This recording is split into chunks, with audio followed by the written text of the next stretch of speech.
5,000 लाइमोनफोरनो 2 लाख होनायनि खोथाया ओरै जादों जों आरटिआइ होदों जोङो बिनि तथ्यखौ मोनबाय नोंथांमोना गुगोल्सआव थां बे फान्डआ जाहैबाय स्पर्ट्स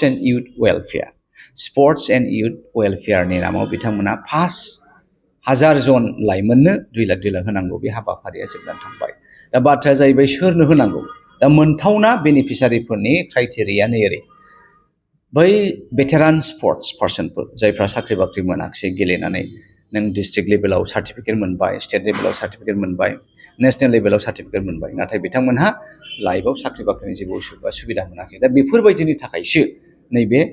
स्पर्ट्स एन्ड इउथ वेलफेयारा दा बिथांमोना बिपिएफआ मा होनदों सोरबा चेयारमेना बिसिनि नामाव फंबायनि नामाव बिबाजैनि नामाव बिसोर गावनि न'खराव बांसिनखौ 5,000खौ राननानै लाबाय आरो साफा सानै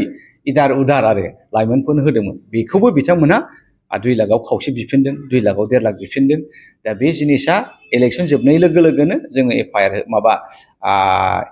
आरटिआइ होखाबाय नालाय जोंनाव डिटेला दंखायो जोङो व्यक्ति थांनानै बिथांमोनखौ केस होगोन 2 लाख लानाय व्यक्तिफ्रा जुदि क्राइटेरियाथि मिलायाबा बिथांमोना जेल हमजागोन होग्रायाबो हमजागोन दा बेखाय लाइमोनफ्रा खोब दुखु मोनबाय जे